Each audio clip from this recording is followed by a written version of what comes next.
حضرت عائشہ کہتی ہیں کہ میں نے رسول اللہ صلی اللہ علیہ وسلم کو کسی نفل کی ادائیگی کے لیے، یعنی سنت بھی اصل میں نفل نماز ہے، ایک فرض ہوتی ہے ایک نفل، پہ جو آپ نے زیادہ تاکید سے پڑھی ان کو سنت قرار دے دیتے ہیں، اور باقی جو کبھی کبھار پڑھی وہ نفل ہو جاتی.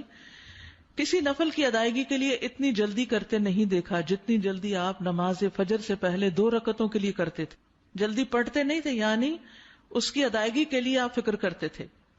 حضرت عائشہ ہی سے روایت ہے کہ نبی صلی اللہ علیہ وسلم نے طلوع فجر کے وقت 2 رکعت نماز، یعنی فرض کی بات ہے یہاں، آپ نے 2 رکعت نماز پڑھنے کی شان کے بارے میں فرمایا کہ ان کو پڑھنا میرے نزدیک ساری دنیا سے زیادہ محبوب ہے. آپ نے فرمایا جو آدمی عشاء اور فجر کی نمازوں میں آ سکتا ہے تو اس پر لازم ہے کہ وہ آئے، اگرچہ اسے گھسٹ کے کیوں نہ آنا پڑے، یعنی گھٹنوں کے بل یا پیٹھ کے بل گھسٹ گھسٹ کے ہی آنا پڑے تو بھی آئے، لیکن آئے ضرور. کیوں؟ اس لیے کہ جو شخص فجر کی نماز پڑھتا ہے وہ اللہ کی حفاظت میں آ جاتا ہے. رسول اللہ صلی اللہ علیہ وسلم نے فرمایا جس نے صبح کی نماز پڑھی پس وہ اللہ کے ذمے میں ہے، اللہ کی حفاظت میں ہے، اللہ کے ذمے ہو گیا.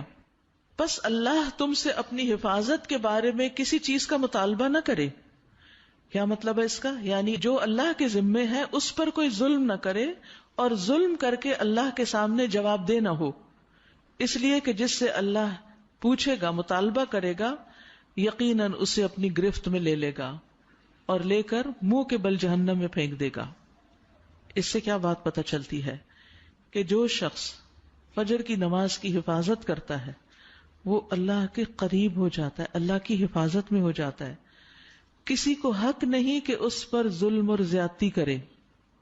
جو اس شخص پر زیادتی کرے گا جو فجر پڑھتا ہے تو وہ دراصل اس ذمے میں خیانت کر رہا ہے جس کو اللہ نے اپنے ذمے لیا ہے، اور پھر قیامت کے دن اللہ تعالیٰ ایسے شخص کو پکڑے گا. یعنی فجر پڑھنے والے کی عزت اور احترام لازم ہے، کیونکہ صرف مومن ہی اس کی پابندی کرتا ہے. بہت سے لوگوں کے لیے فجر کی نماز بڑی بھاری ہوتی ہے، وہ ایک خاص وقت سے پہلے نہیں اٹھتے. کچھ لوگوں کی اکثر ہی قضا ہو جاتی، وہ چونکہ دیر سے سوتے ہیں تو صبح اٹھ نہیں پاتے، تو ان کی حفاظت اللہ کے ذمے پہ نہیں ہے. تو اس لیے بہت ہی فکر کرنی چاہیے کہ فجر کی نماز قضا نہ ہو، یعنی کوئی باقی کر لیں، نہیں، کیونکہ باقی تو پھر ہم جاگ ہی رہے ہوتے ہیں نا، تو اذان بھی سنائی دے دیتی ہے اور وقت بھی پتہ چل رہا ہوتا ہے، اور دوسروں کو بھی ہم دیکھتے ہیں پڑھ رہے ہیں تو پڑھ ہی لیتے ہیں. لیکن فجر کی چونکہ ایک ذمہ داری ہوتی ہے اٹھنے کی بھی، اور پھر وقت پر اٹھنے کی، اور پھر مسجد میں جانے کی، تو اس لحاظ سے اس کی حفاظت بہت ضروری ہے. اور فجر پڑھنے والا شام تک اللہ کی حفاظت میں ہوتا ہے. اس میں ایک واقعہ بھی آتا ہے احادیث کی کتابوں میں. عامش کہتے ہیں کہ سالم بن عبداللہ بن عمر، ابن عمر کے کیا لگے؟ بیٹے، اور حضرت عمر کے پوتے، یہ حجاج کے پاس بیٹھے ہوئے تھے. حجاج کے بارے میں سب جانتے ہیں کہ بہت ظلم کرتا تھا. تو حجاج نے ان سے کہا اٹھو اور فلاں آدمی کی گردن مار دو. تو سالم نے تلوار اٹھا لی کیونکہ اس کا حکم تھا مارنے کا، اور اس آدمی کو پکڑا اور محل کے دروازے کی طرف چل پڑا.